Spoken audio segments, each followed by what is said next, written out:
Welcome everyone to CyberWise. This cohort is called W24 Winter of 2024. We're looking forward to it. A great year of studying, learning a lot of stuff, preparing for the future. My name is Jonathan Ratner. I'm the educational director. My wife and I founded Summit Career Counseling and this course, particularly CyberWise, a number of years back. Some of you, I'm sure, were at the open house. There's some overlap between my presentation today and the open house, but I don't think I'll bore you. I have a lot of new stuff.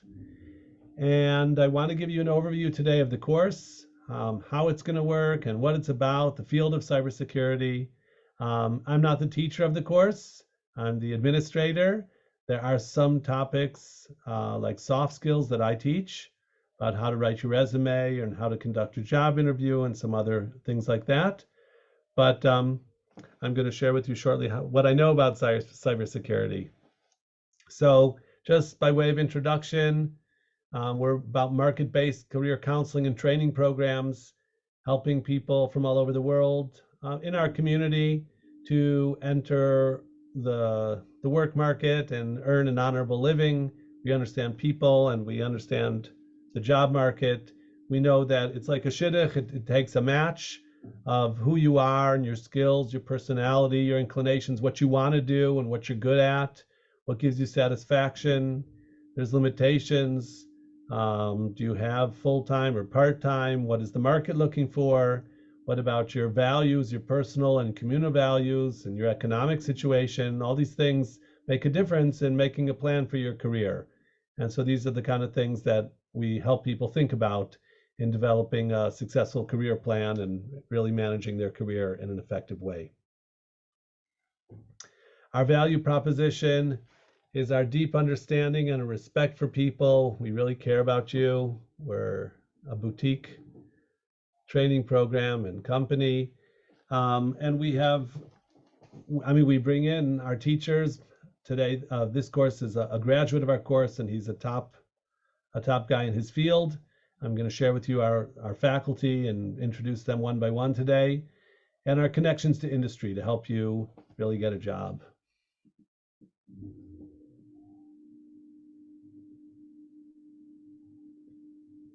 So I want to tell you sort of how we got into cyber and how I got into cyber. I've worked in investment funds for a long time, and I was working in the field of what's called Homeland Security. I worked with a company that had technology to test if you had metal in your shoes so that you wouldn't have to take off your shoes at the airport, which would be nice, but didn't work out. But along the way, I met a lot of interesting people and got to know, especially in Israel, the players and leaders and movers and shakers in the field of Homeland Security and then cybersecurity. And particularly, I applied with a young company to participate in Citibank's Technology Accelerator, where they take young companies and help them meet potential investors and to learn about how to make it as a startup. Israel is, a startup nation. So that was a great experience being in Citibank. I met a lot of wonderful people. And in fact, I met a young entrepreneur there, a guy named Avi Kashtan, who's from, I want to say Uruguay. He's definitely a Spanish speaker. And he had just started a company called Sixgill. And Sixgill is the name of a shark that lives at the bottom of the ocean. And I'm going to tell you why they named their company that shortly. And I joined his team in a sort of business development role. One of the things I want to tell you early is that I own a cybersecurity company and I work in the field of cybersecurity and we're training people in cybersecurity, but I'm not a really technical person. I have a love-hate relationship with technology, so I'm not going to be the address for your technical questions. For that, we have a teacher and other people, and you yourselves will become more technical than me because that's not my cup of tea. And there are roles in the industry to work even for non-technical people. I was watching today on YouTube something about that, about non-technical roles in something called GRC, which we'll talk about later. But anyway, I got into this field of cybersecurity not as a technical person, but as a finance and marketing guy. So I teamed up with Sixskill, and I want to show you now a little bit more what they do. So they were selected by an international team as one of the top 10 innovative and promising digital initiatives of the year by Netexplo in partnership with UNESCO. So that's a picture of Avi Kashtan accepting the trophy. And the truth is he's now a multimillionaire. He did really well. The company has grown. There's over 100 employees, and they've raised a real lot of money. And he owned the place basically, and he was able to sell at least most of his shares for seven, I don't know, maybe 8 figures probably. And so he's taken the year off to enjoy life. So he's very, very successful entrepreneur and a friend of mine. And so what we realized was that there's a shortage of talented people, people with skills in the field of cybersecurity. And it's a good fit for members of our community. And so we could train people to join this field. And that's really how we got here. That's why we're here. So what I want to do now is to teach you something about the deep web and the dark web. Today, I wanted to give you some familiarity with a few concepts in cybersecurity, just to get your feet wet. Again, my introduction today and my overview of the course is sort of from 10,000 feet in the air from above, but I think it'll be really helpful for you to learn some terms and to understand some things. So I'm going to start by explaining this company, Sixskill, what they did and what it's about in the background. And there's something called the deep web, and there's something else called the dark web. And I want you to take a look, please, at this diagram, this picture, and you see like an iceberg. And everybody knows that icebergs are mostly underwater, and then only part of the iceberg is above the water. That's how the internet is. The internet, I'm trying to think, what do they call this part? The surface web, they call it. So you see there Google and Wikipedia and e-commerce and YouTube and Facebook and blogs, and those are on the surface. And so, for example, we have a website, let's say the CyberWiseCourse.com is a website for this course. And when I create that website, I want Google to index it and to recognize its contents, to know all about it, because there's something called SEO, search engine optimization, so that people will come to my site and learn about it, the relevant people who want to take our course. So Google indexes all the pages on this surface web, the revealed part of the internet. But there's a whole bigger part of the internet that is below the surface. The first part is the deep web. And I'll read you some of this definition here. It's part of the World Wide Web, the internet, whose contents are not indexed by standard web search engine programs. It's different than the surface web, which is accessible to anyone using the internet. Deep websites can be accessed by using a direct URL, that's like a web address or an IP address, but it may require entering a password or other security information to access the actual content. So think about, your bank account, okay, that you access online. You don't want Google to take someone to, the inside of your bank account where you could move money around or things like that. So that's part of what's called the deep web. It's beneath the surface, and other people can't come onto that page, your personal area of the bank, for example. Uses of deep web sites include web mail, online banking, cloud storage, restricted access social media pages and profiles, and web forums that require registration for viewing content. It also includes paywalled services. You know that the newspaper industry today, it's hard to make a living selling newspapers because everybody's online. So some of the newspapers, let's say the New York Times or the Wall Street Journal, in order to get to their articles online, you have to pay. So that you can read like one article or two or something, but then you reach what's called the paywall, where you got to pay in order to get in. So that's a common thing. So the content behind the paywall, like video on demand, even Netflix, and some online magazines and newspapers, those are all part of the deep web. It says here, research papers, medical records, unindexed sites, private networks, and private forums. Okay, and that's all good. And that, again, we understand why not everybody should have access to, the private part of, let's say, Mu'chedet in Israel is the healthcare company. My private area on Mu'chedet tells me, the results of my blood test. That's not public information. That's private information. So of course, Google should not be able to get to that page, which you can't. So that's all good. That's the deep web. But there's something called the dark web, and it's sort of scary and black and associated with evil. It was actually created by the U.S. Navy in order for U.S. spies and armed forces people to be able to communicate if they're in, let's say they're in Iran. You have U.S. spies in Iran, and if they're sending emails, to the CIA or whatever, they would get caught. So the US created this whole dark internet where people can connect, but you can't find out where they are. It's totally anonymous. And so the dark web is the internet content that exists on darknets that use the internet, but they require specific software configurations or authorizations to access it. There's something called the Tor browser. Like your browsers, maybe Chrome. I use Brave, but there's a special browser called Tor, T-O-R, which is the onion router. And it's called the onion router because it has like many layers, like an onion. And you're going to learn more about networking and how it takes you from one hub to another in order to keep you anonymous while you're online.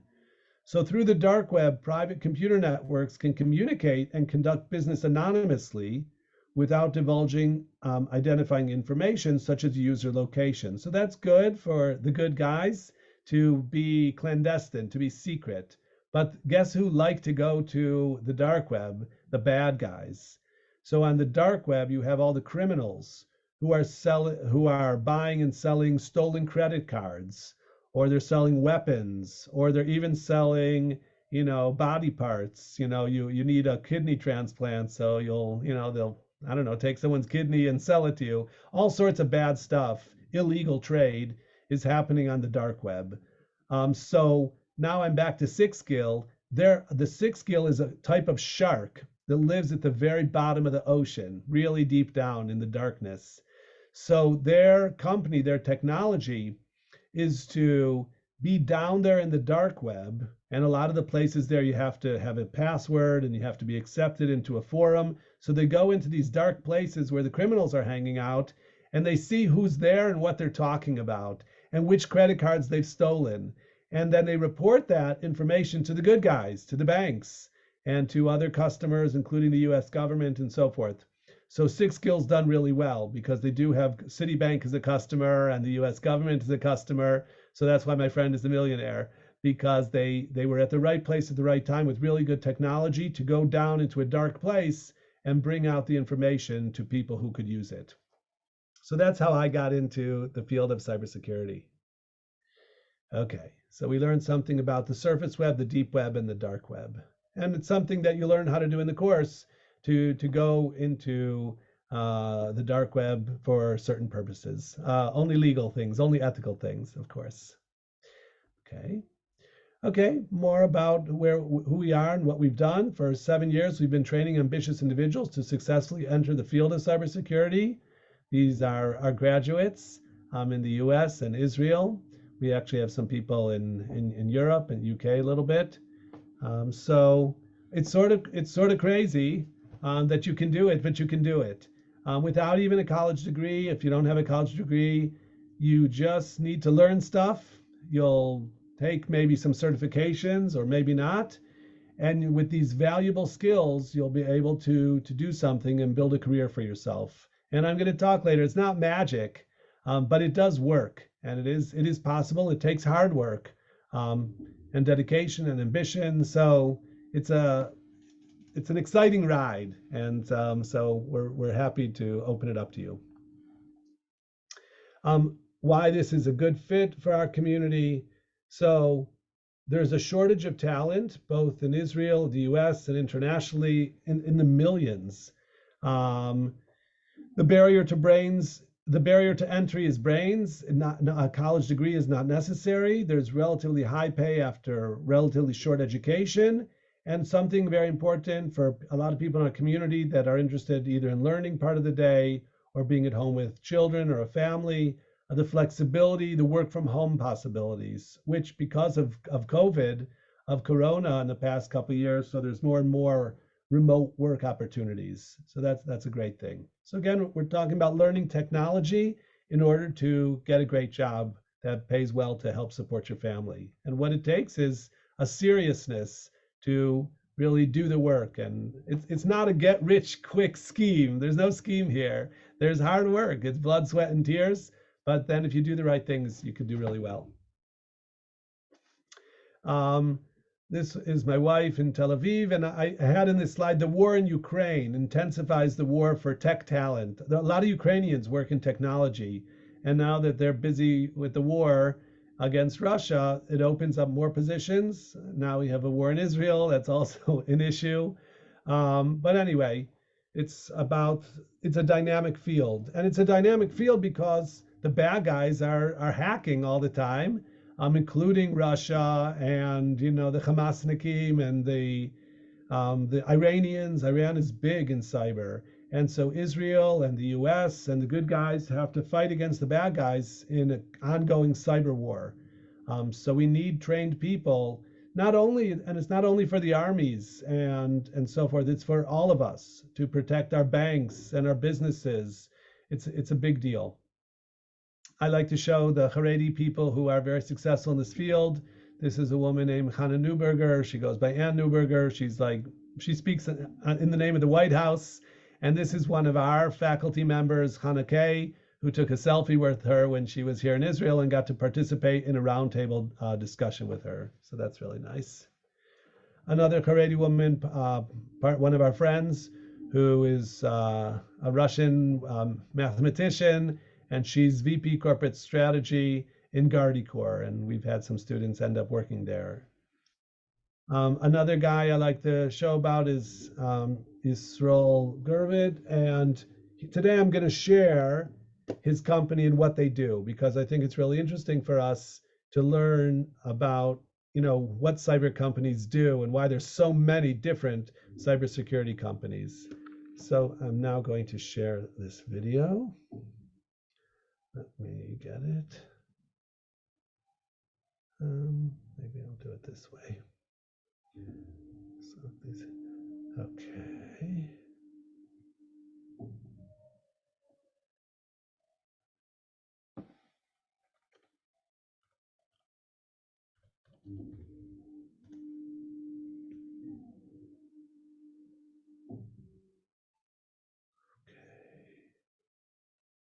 Oh, look, Reflect these raises over $5 million in a Series A financing, but I want to watch their video.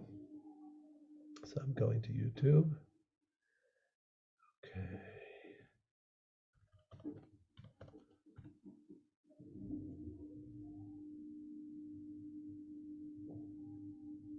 Okay, now here it is.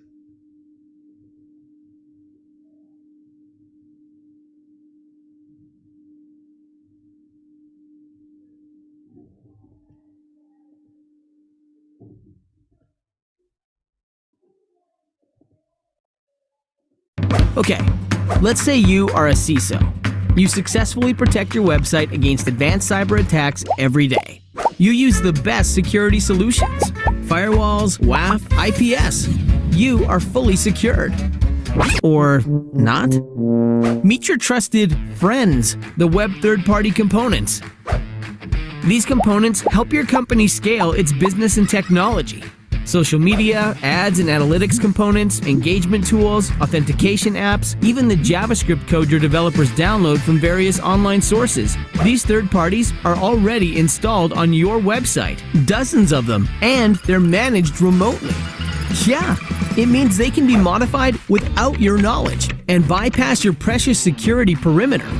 Groups like the MagCard hackers already exploit them, using them to extract business and private data, causing huge breaches and fines. And yet, the accountability is on your side. So, what can you do about all this? You could remove all these essential third parties or simply use Reflectees. Reflectees monitors your website, identifying the third parties that are already installed on it and analyzing their behavior, verifying that nothing is compromised, and easily helps mitigate your third-party security and privacy risks from day one. And the greatest part? Reflectees is an external platform which requires no installation, saving you costs and unnecessary headaches. With Reflectees, you get full third-party inventory and an effective risk mitigation for your website from day one. So, don't reinvent the wheel. Just use Reflectees. Reflectees. So, what do they do?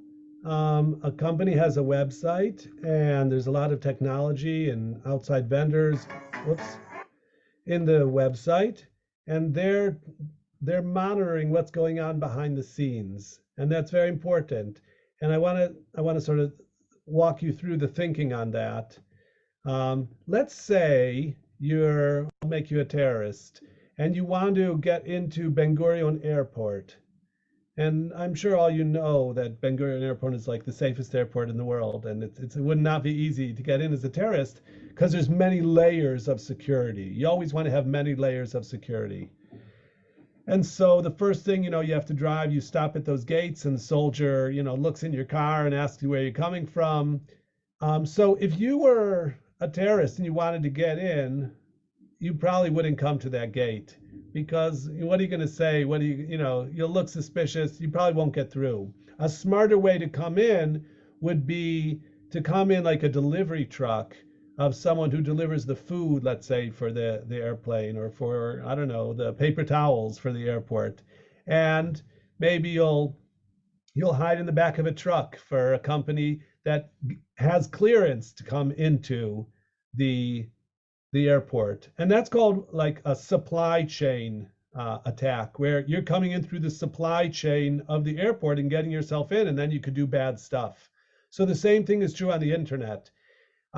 You could attack a website from the outside or attack a company from the outside, but a lot of times you'll come in on the inside. You'll sneak in through a technology which they're using and they're allowing to access their website, and then you'll do bad things from the inside. So that's the concept of what this Avrech from Haifa and his company, what they're doing, and that's what I wanted to share. He he has an 8th grade education, but he's one of the 25 best hackers in the world according to Google. So he's done really well for himself. Okay. I talked about this before in the open house. Who are the people working in cyber? 34% of them have no prior experience, meaning people like us, that we didn't come from the military or the police or anything. We're learning the field. Nobody was born knowing cybersecurity. So it's a question of when in life you get into it and you do the learning. And so it's certainly never too late, especially that you're young people ready to join the game. As I mentioned, there's a huge shortage of talent. The global cybersecurity workforce grew to encompass 4.7 million people. That's a lot. Its highest ever levels. That's encouraging news. However, the same study found there is still a need for more than 3.4 million security professionals, an increase of 26%. In short, there's a lot of opportunity. And that makes sense because, again, all the technology that we use in our lives and all the interconnectedness that we have in terms of our banking and our buying and our selling and our entertainment, everything we do that we do online connected, there are bad people who are trying to take advantage of that and steal. And it's much easier to steal from the internet than to rob a bank, right? If you rob a bank, you have to have a gun, or at least pretend to have a gun. You might get shot. You might get arrested, right? There's cameras in the bank. They're going to try to catch you. Sooner or later, bank robbers get caught. But robbing a bank on the internet, okay, hacking a bank and taking the money, you're much less likely to get caught. You definitely don't need a gun. You could stay in your pajamas and be a hacker and steal money. So we're not going to teach you to be an unethical hacker and to steal money, but we're going to teach you to be an ethical hacker and to learn how they're doing it and how we can defend civilization against these bad guys who are trying to destroy it. I talked about this in depth at the open house. I'm just going to mention it very briefly now, that the field of cybersecurity is open to all kinds of people, whether you're a details person, like who wanted to work in a bank, or an accountant, or whether you're an action person who likes the thrill of the chase, or whether you're a people person who likes to train other people and help them, or whether you're a research person and would like to do research and find new things, read books and summarize them, etc. There's room for all kinds of people like that in the cyber industry. And I shared last time a video about this. You're welcome to go watch it in the open house. Different kinds of roles in the cybersecurity industry for different kinds of people. And also the industry itself has many different branches. It's not like, accounting where, you're an accountant. But here, all different kinds of roles, all the way from physical security to threat intelligence to employee training, certification, security architecture, risk assessment. So lots of different things that you could do with your cybersecurity training. Pathways from this course onward, the kind of jobs that you could get afterwards as a SOC analyst, as a cybersecurity researcher. I'm going to talk later more about what a GRC specialist does. Incident response, helping companies deal if they have been breached, if they've been hacked. Working as a pen tester, trying to find the vulnerabilities in a company's products in order to document them and help them fix them. Or working as a vCISO, as a Chief Information Security Officer, as a service. And we'll talk more about that later too. I'm going to show you another video now. We use the word hacker a lot. What is a hacker? So this is a good video on that topic. Let me put it on for you.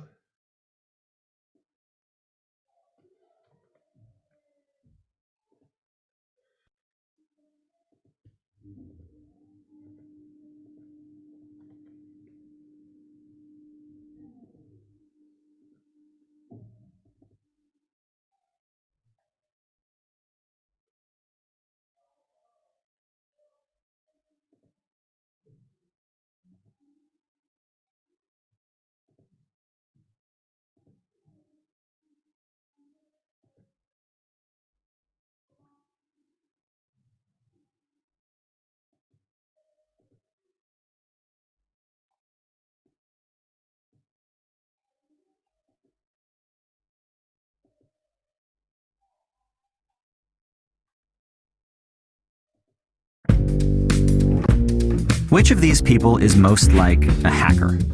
A burglar, a vandal, an inventor, or a spy? The answer completely depends on whom you ask, because the word hacker has taken on all of these meanings and more over the years. But it's the wrong question. It's like asking, is a chisel something you use to break into safes, to deface buildings, or to carve statues? No, the questions we should be asking are, what is hacking and why do people do it? In the broadest possible terms, hacking is creative problem solving that takes advantage of the properties of things in unexpected ways. So when Galileo used curved glass to magnify the stars, that was a hack. Or when NASA engineers saved Apollo 13 with a book, a plastic bag, and a roll of duct tape, that was a hack. Of course, usually when hacking comes up, we're talking about computer hacking, but the idea is the same. Computer hacking is just creative problem solving that takes advantage of the properties of computers and networks in unexpected ways. For example, phone providers used to use tones and beeps to get their phones to communicate with their networks. What they did not expect was that hackers would figure out that those tones could be imitated with toy whistles found in Captain Crunch cereal boxes, thereby bypassing the need to pay for the call. So why do hackers hack? Many are driven by intellectual curiosity. They want to learn how a system works to discover its quirks and hidden secrets. They are like cave explorers who venture into darkness and see what they can find. Steve Wozniak, one of the founders of Apple, started out like this. Like many hackers, his early explorations inspired him to start tinkering and inventing. Other hackers are like the security forces who want to defend their fortresses of information. They find the chinks in the internet's armor, like the Heartbleed bug, and patch them up before they can be used against you. And of course, there are hackers with less than noble intentions. They can be motivated by greed, fame, rebellion, or the desire to hurt others for cheap thrills. These are the hackers that media stories have taught us to fear. Some of them are brilliant minds gone astray, but many of these so-called hackers are just kids who run programs that they don't understand. Others are criminal syndicates that may know more about cheating and robbing people than creative problem solving. There are also hackers who operate in morally gray areas, who might steal information to expose corruption, or violate privacy in the name of national security. They consider what they're doing just and for the greater good, while others see their actions as dishonorable and wrong. But assigning labels of right and wrong or good and bad to hacking is no more productive than pinning those labels to a hammer. It's how and why the hammer is used, to build or to destroy, that matters, and that you must choose for yourself. Hackers, like hammers, are here to stay, whether we like it or not.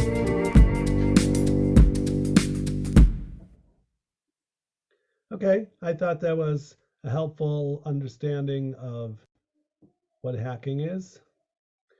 Let me continue.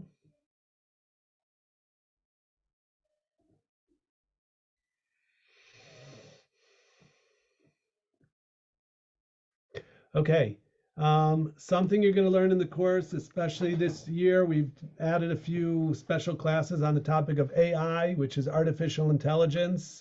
And AI is a really big deal in the world of technology, and particularly in the world of cyber. I would guess that you all have some interaction with AI. Again, if you do go online to do banking or anything, you sometimes find a chat box where you put in some information and the chat box answers you as if it were a person on the other side, but there's no person there. There's the computer is answering you based on your input and responding in an intelligent way, and that's called artificial intelligence. And in the world of cyber, it says here there are 3 potential applications in machine learning, where it's as if the computer is learning in cyber defense. And this is a great piece of art. One of our students in last year's class, she did her report on AI in cyber, and she produced these really beautiful pieces of art. She made this using AI. So really, really cool stuff. So I wanted to share what are these potential applications of AI in cybersecurity. The first one is anomaly detection, where AI algorithms, that means math equations, sift through huge amounts of data to pinpoint potential unusual patterns that may indicate a cyber threat. It's like, here's a big haystack, show me the needles. Think about a company, let's say a bank, let's say Chase Bank, and they have all the time people logging into their website and paying bills and putting in money and applying for credit cards, et cetera, all the things that people regularly do on their website. But in the background, there could be cybersecurity or AI that's seeing if there's irregular activity, what's called an anomaly, something that's exceptional. And so that will report on it and make an alert to the appropriate parties who know how to take action against the bad stuff or the wrong stuff that's going on. Predictive analytics. Machine learning algorithms analyze past data to predict future security breaches. So that's really important, to look at the past and be able to predict the future. And computers are, because of their computing power, they could do even more than a person in some ways. And the last is threat intelligence summarization. One of the jobs in the cyber industry is to study the current malware, right? The software that's created to attack and to damage other computers and networks, and to explain it. So it needs to be summarized so that management and people working in the field can understand it and know what they do or how can they protect themselves against it. So if you could have, a computer that's making the summarization, this could allow a cyber practitioner to quickly extract explicit details on an attack or research a report or a news article with nothing but plain language requests like, tell me how this works. And it would give according to the precise needs of the organization, and the AI would give you 2 or 3 sentences explaining what happened and how it works and how you can defend yourself. I don't know if any of you have had the chance yet to use ChatGPT, but if you do, go in and explore that. And you say, I need to write a paper about this topic, or, whatever you need to write or do, and it produces it for you just like that. It's unbelievable. So it's something you'll learn in this course, how to use that in a constructive way. I'd like to talk about what's going to make a successful student in the course. It's curiosity, a love of learning, the ability to think strategically, to weigh different possibilities, and to stay calm under pressure. When the computer's not doing what you want it to do, don't start crying. Just hang in there and stay calm. The master has failed more times than the beginner has even tried. So everybody fails. There's a real high failure rate of things not working, but you keep thinking, why is this not working? And try to work through the problems while you stay calm. I'm not very good at it, and that's why I don't love technology. I hate it, even though I also love it. The soft skills, attention to detail, that's very important. Creative problem solving, clear communication. We're going to talk more about that. When things don't work for you, when you want to ask a question, you have to be very specific. What have you tried, and why isn't it working?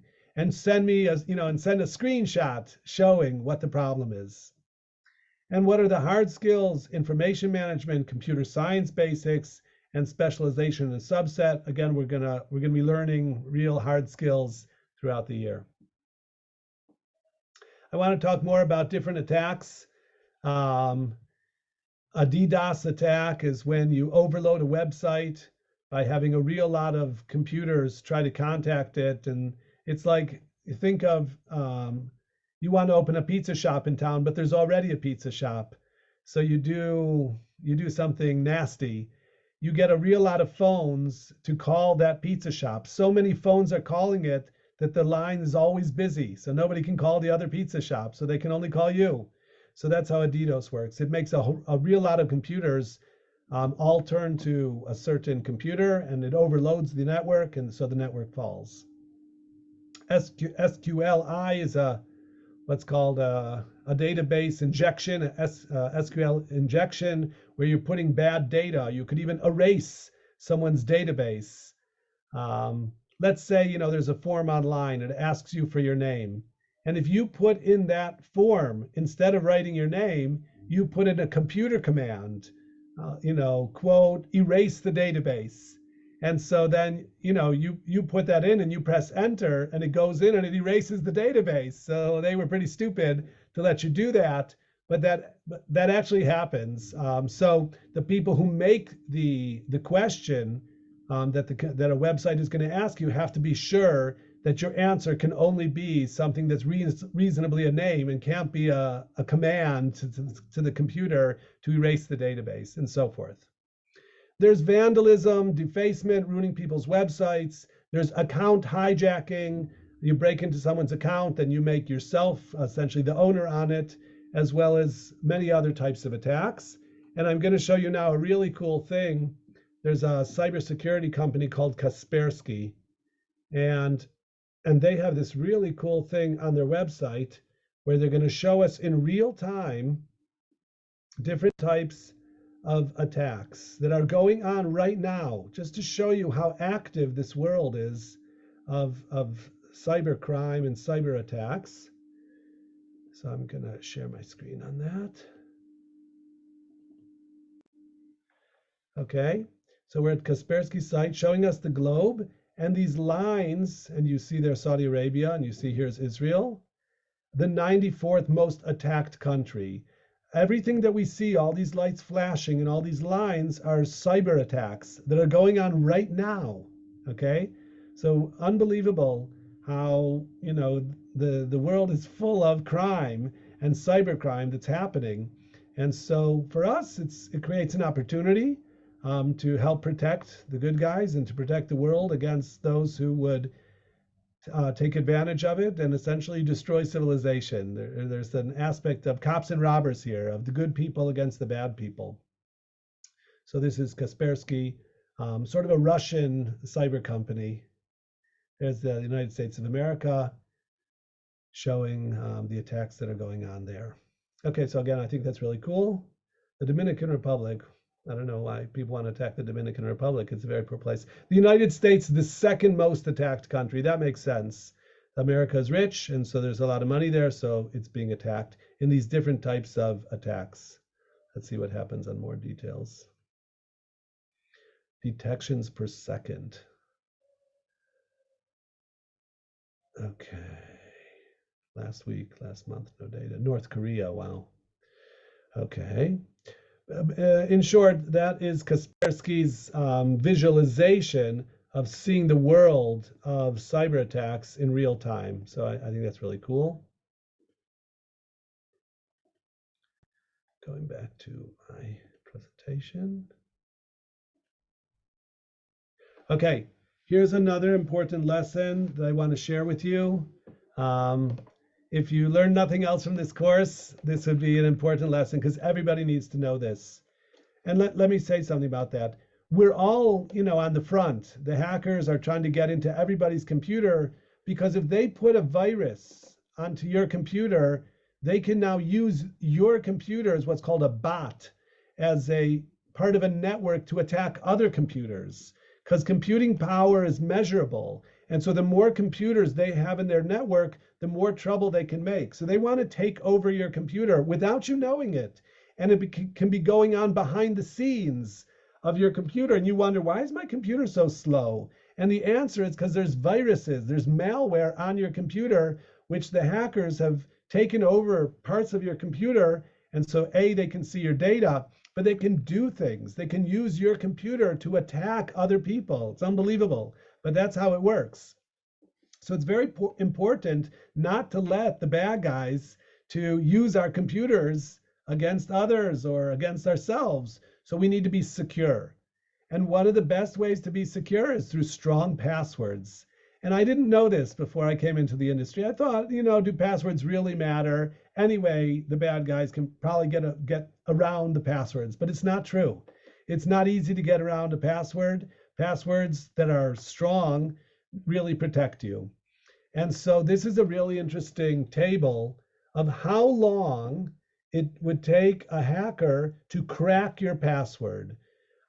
There's something called a brute force attack. And brute force means, the power of strength to break down a door with brute force.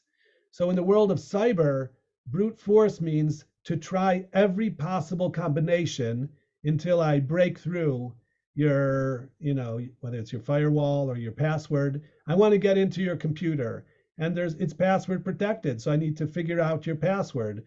So I'll try every possible combination. Now, of course, I can't do that, but a computer could. So if let's say your password to computer is only numbers, and let's say it's 5 characters, so 5 numbers, the numbers 13579, okay?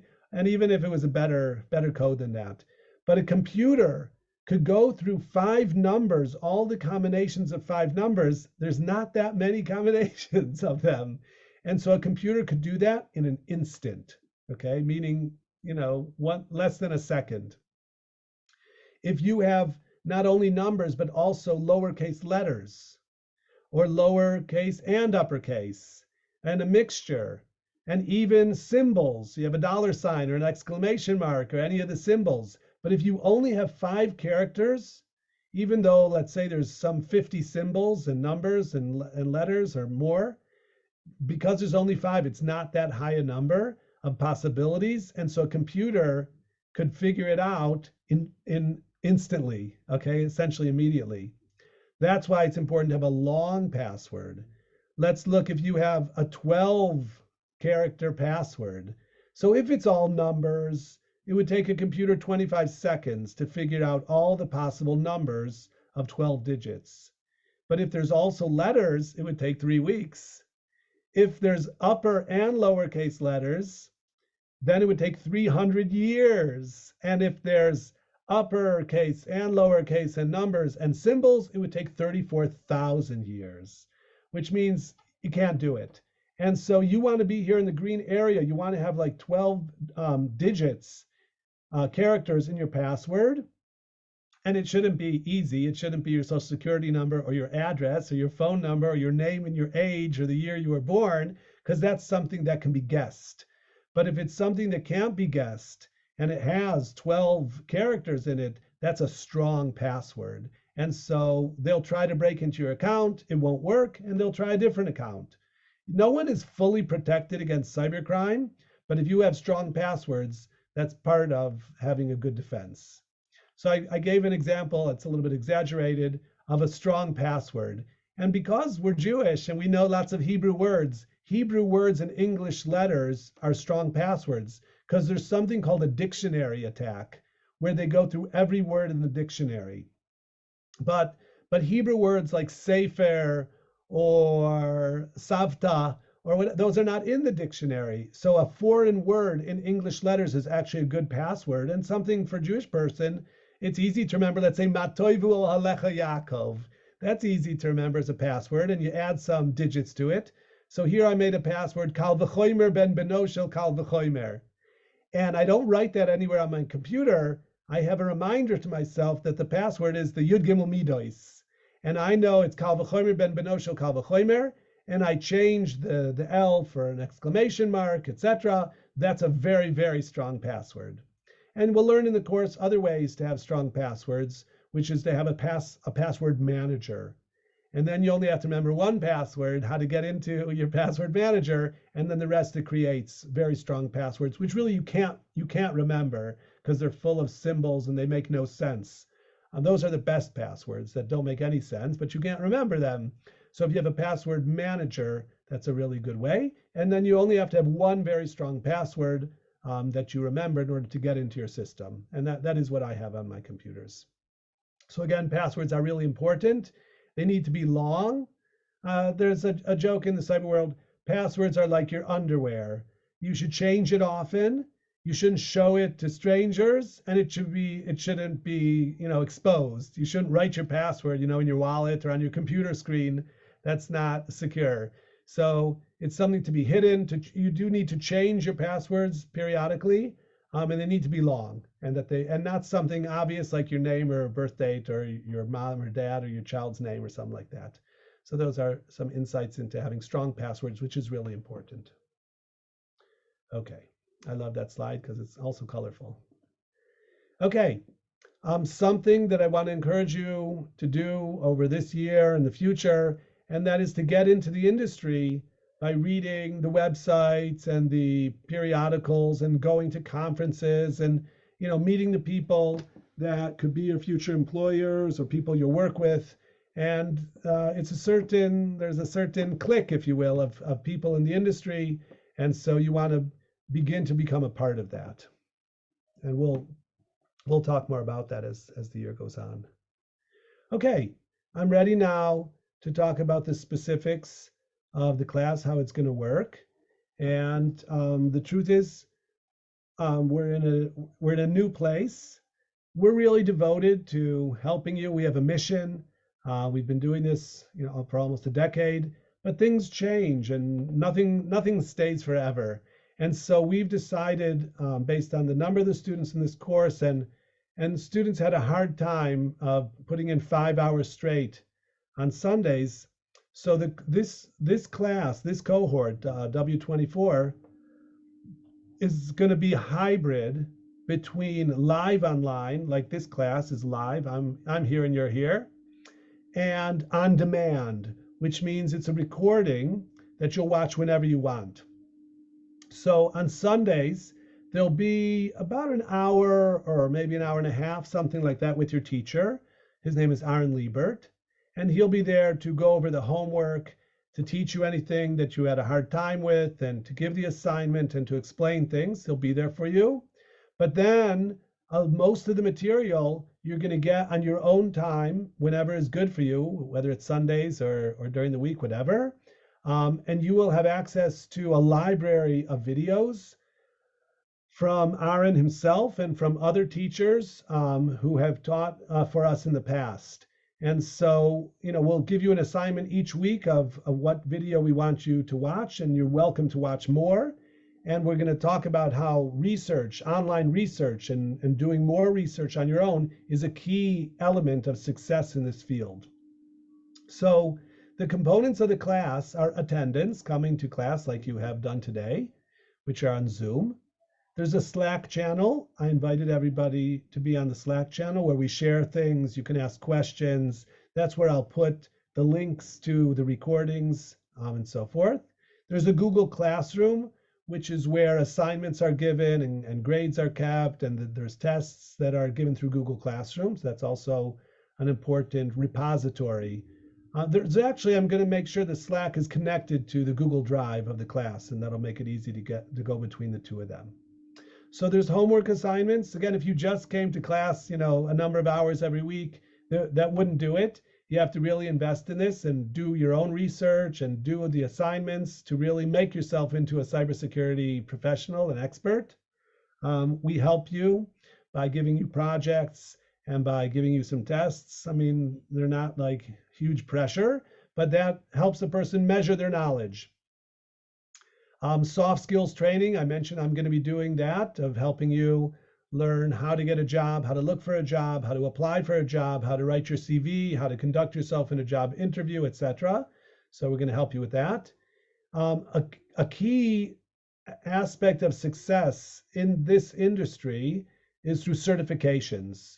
And that means to show employers what you know by taking internationally recognized tests. And we'll talk about them more as the year goes on. I actually have another slide about them today, but it's like taking an SAT or the Regents or something like that, where it's a standardized test. Some of them are short answer or multiple choice, and some of them you're really hacking. You're really using the technology. But if you have that on your CV that you passed, let's say the Security Plus test, so that shows that you have a certain baseline of expertise in the field, and that puts you towards the front of the line of job candidates. So that's going to be very important.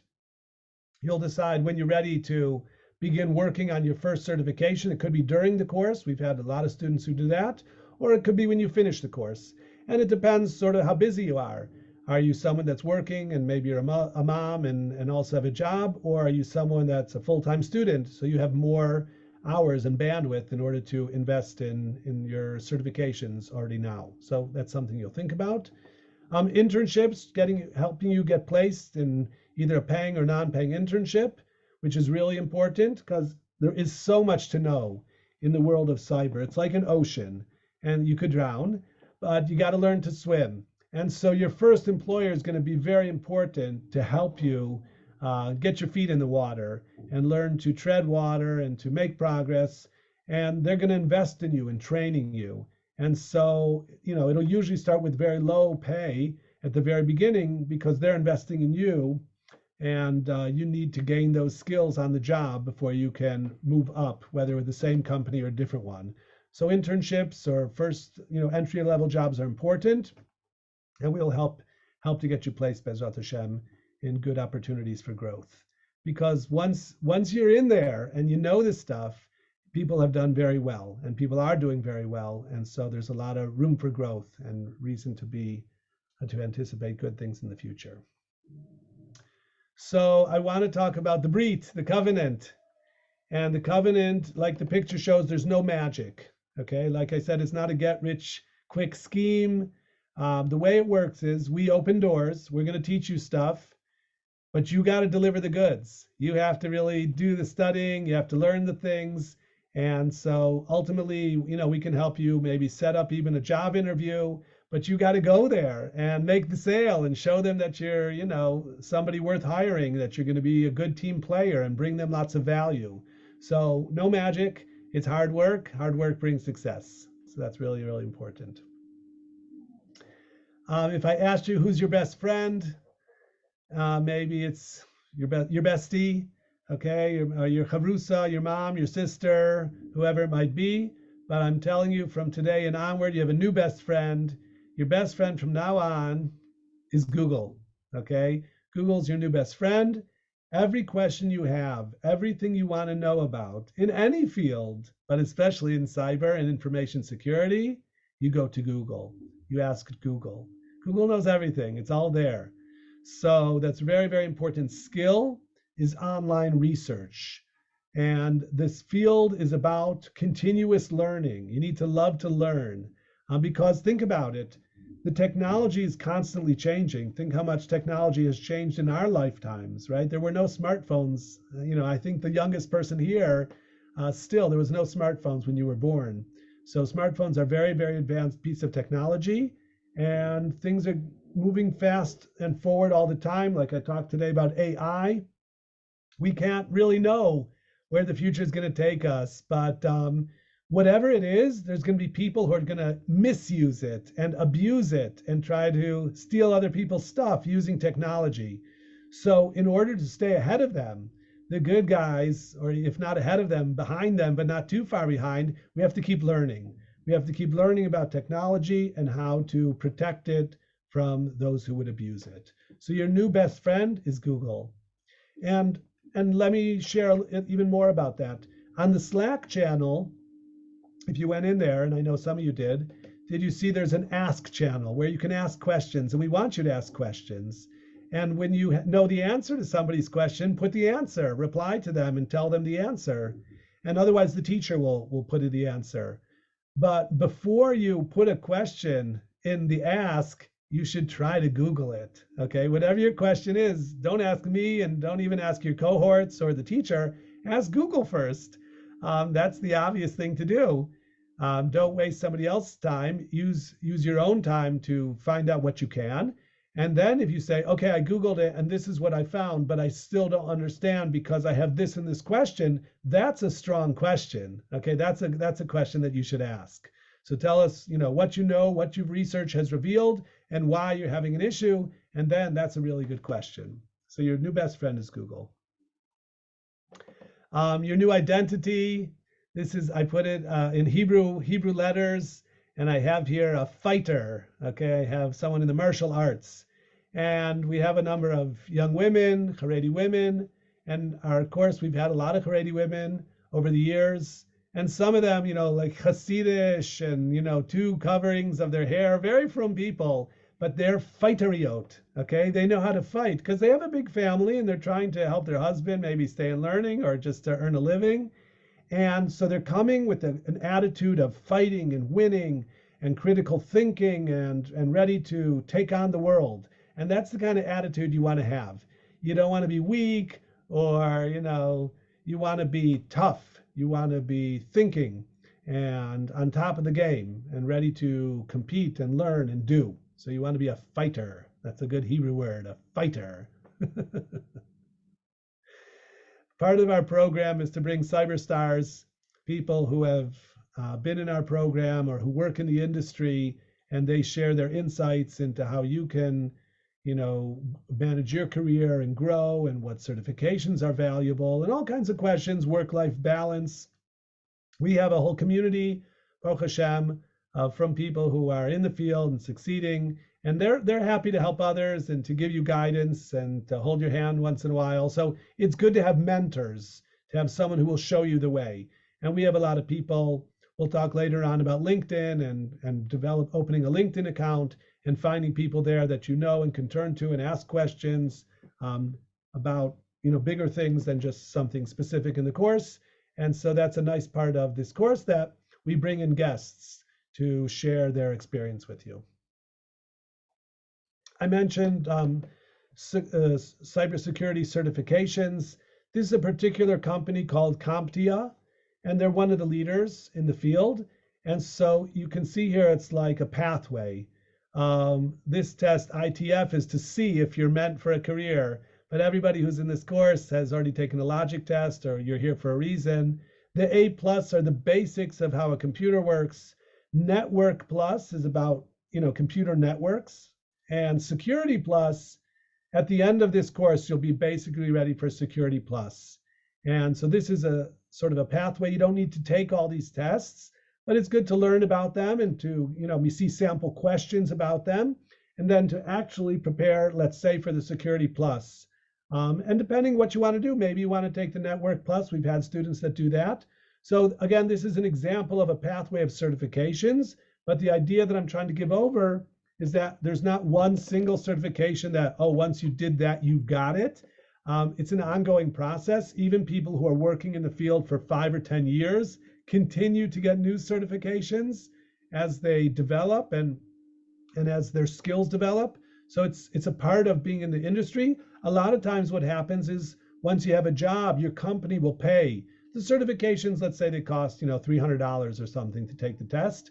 And so sometimes your employer will pay for that because the employer wants to convince its customers that its team of experts have a lot of expertise. So it likes to brag and to market our cybersecurity professionals have the following list of certifications, and they like to show all the certifications you have. So again, having certifications is an important feather in your cap, showing that you know stuff. Because otherwise you say, oh, I know stuff, but how can someone know if you really know stuff? If you pass a standardized test, that's a very strong message. I know that for some of the people here, they don't have constant access to internet. Maybe they don't have internet at home or whatever. And so one idea is to get a textbook. And I like learning from textbooks personally. Some people do, some people don't. But there are textbooks. Maybe the Security Plus I might recommend. I'm going to show you now the CEH. This is a good one. The CEH Study Guide. So these are books. We could talk later, and maybe we'll ask Aaron, the teacher, if you just want to buy one book, what should be the one book that you get? But books are another way to guide you throughout the course.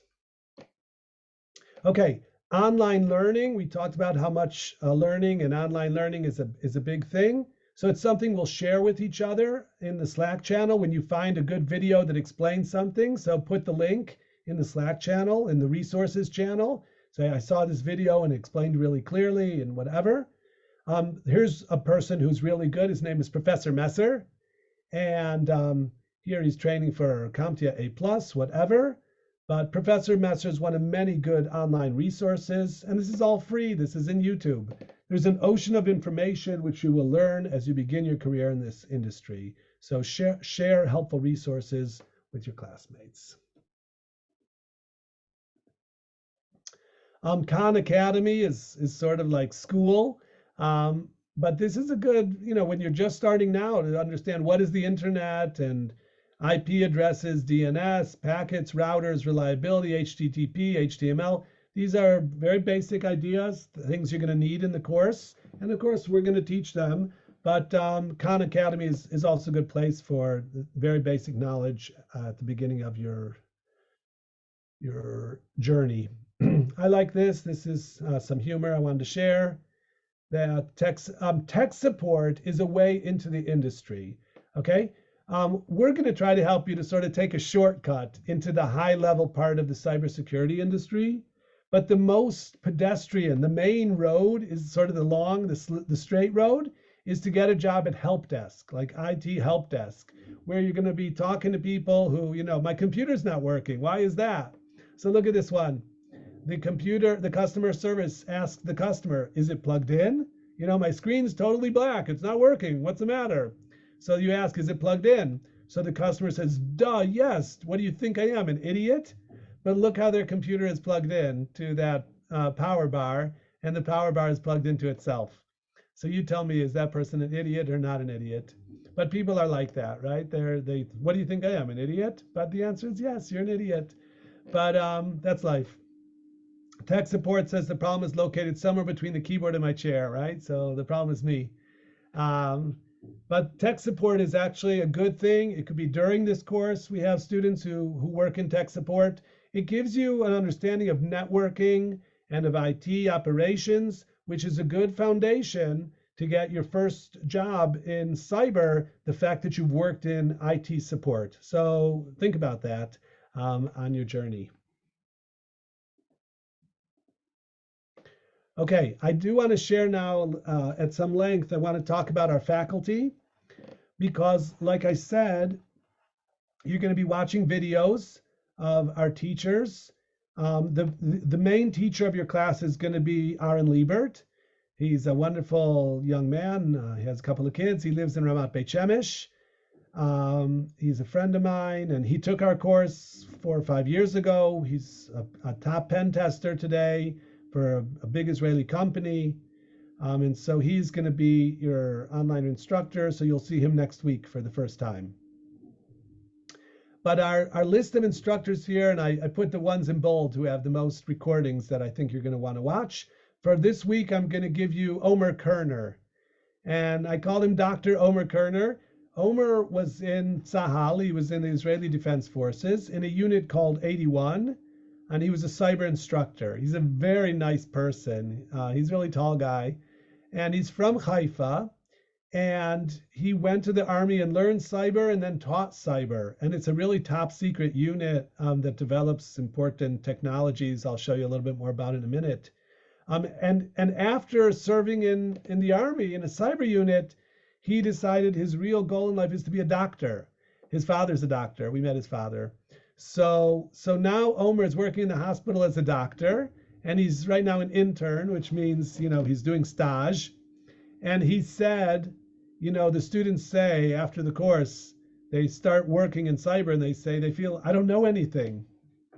He said, that's how I felt. I got to the hospital and everybody's calling me Dr. Kerner. And I'm like, I don't know anything. I did medical school for all those years, but I don't really know how to be a doctor. Anyway, Omer's wonderful. And you're going to enjoy watching his videos. He's really, really clear, and he has a really warm personality. He's a born teacher, so you're going to like Omer. Dori Alfandari is teaching our other course that started in August. He was also a cyber commander and instructor in a different unit of the Army. He's a wonderful guy.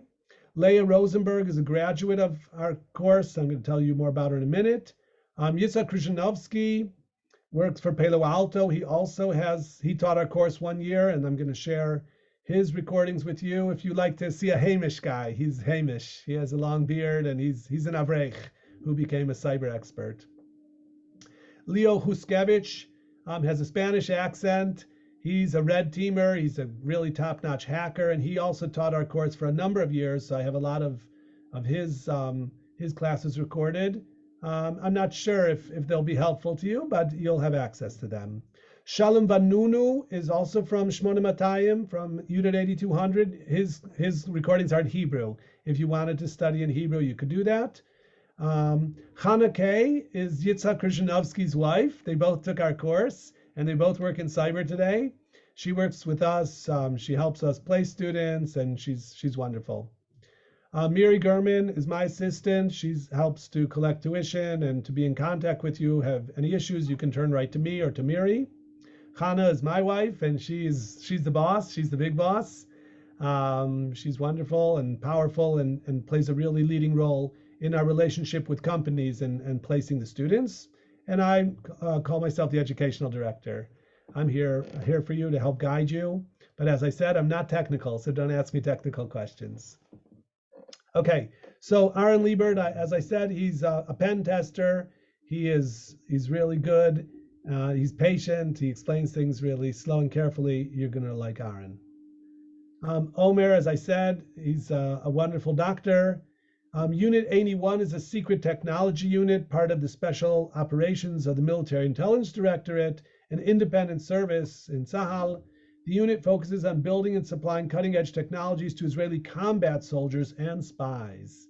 It often relates to the Unit 8200, responsible for signal intelligence, SIGINT, and code decryption. So, the truth is, because it's secretive, you can't ask these people what they did in the Army. They can't really tell you, but they did cool stuff. And some of them are serving now in Miluim. So like I said, this is Yitzhak Krzyzanowski, and he's Hamish. He was in Koilel, and he needed more parnasa, so he took our course, and today he's earning really nicely. They bought a new house, and he works for Palo Alto. And I wanted to explain here what he was doing for Palo Alto, at least for a while. He was working on their SIM-SOC. And SIM-SOC, SIM is S-I-E-M, it's a security information and event management. And a SOC is a security operations center. So think of like a situation room with a lot of screens of watching what's going on in a company. So this is Palo Alto is a world-class giant cybersecurity company, and they're providing these services, SIM-SOC services, to their clients. And so they were developing their own SIM-SOC, and Yitzhak was helping them. He had experience working for somebody else, so they were interested in what he brought to the table. And so I'm not positive if that's exactly what he's doing today, but he definitely has expertise as a SIMSOC developer. And he's a fun teacher to watch.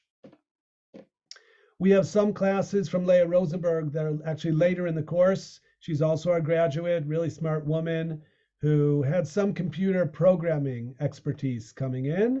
And then she's worked for 2 different companies. Now she works for CyberWise. And I want to talk now about GRC, which stands for Governance, Risk, and Compliance.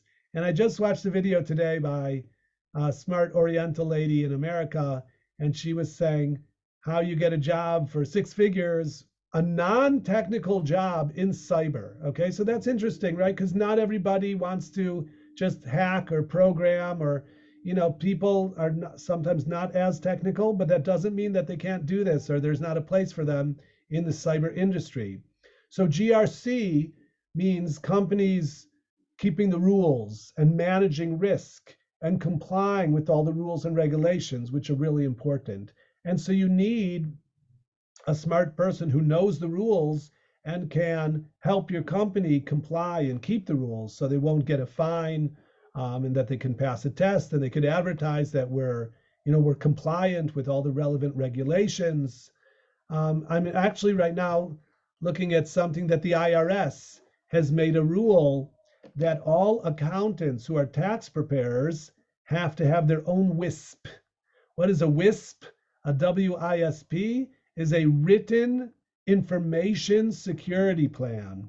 So every tax preparer who has people's personal data has to have like a 5 or 10 page paper saying how they're going to manage the safety of their data.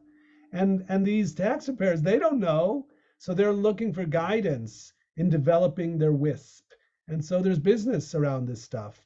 The compliance and regulatory aspect of the industry is really big because people have to comply. They need someone to guide them. So CISO as a service means a chief information security officer who doesn't work full-time for the company. They maybe have 5 or 6 clients who are all their clients, and they're providing their information security and guiding them on what they need to do in order to stay ahead and to not to get hacked and to comply with all the relevant regulations. So GRC is a great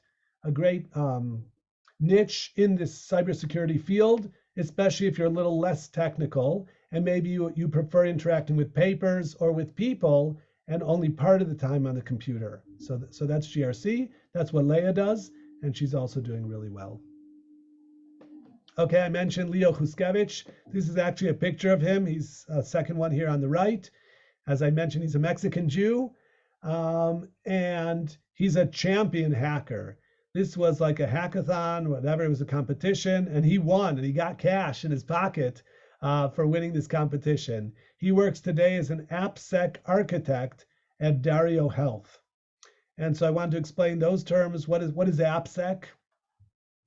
AppSec stands for application security, and that includes all tasks that introduce a secure software development lifecycle to development teams. All the time, software is being developed, right? Whether it's Microsoft or Google or whatever company, Zoom, they have developers who are all the time writing code in order to deliver online products to us. Let's say our bank has all these software engineers who work for them that are helping us to, have download their app and use the app and interact with the website. So these developers have to learn how to do their developing in a secure way, and that there shouldn't be bugs and security breaches in their software. So AppSec is about keeping security in the apps. Its final goal is to improve security practices, and through that to find, fix, and preferably prevent security issues within applications. It encompasses the whole application lifecycle, from requirements analysis, design, implementation, verification, as well as maintenance. So Dario Health is like a health app, and Leo's in charge of their architecture of the whole vision of how the security is supposed to work. And web app is sort of similar. It's about web applications, a branch of information security that deals specifically with the security of website, web apps, and web services. Okay, I've come to the end of my introduction, and what I'm going to assign is the first class of content. You could watch it today or any time. There are assignments in it of what you're meant to do by next Sunday. There's no pressure if you're not able, but that's the idea. If you'll have questions about it, you'll put that in the Slack. So this is, and I'll put this there's something called the recordings channel in our Slack, and that's where I'll put this link to this YouTube video. And I know that at least one young lady maybe doesn't have access to YouTube because of filter issues. Okay, that's fine. I'll put everything also in the Google Classroom. And again, there will be a link right there in the Slack where you can download the video onto your own computer. And so you'll be watching the video on your own computer, and you can do that at home even if you have no internet access. So that'll be your task for the coming week, to watch this video and to do the assignments within it. Okay? So I'm ready now for questions. If anybody would like to ask anything, here I am. You're otherwise always welcome to ask via email or in Slack, direct message me. But any questions today, right here, right now?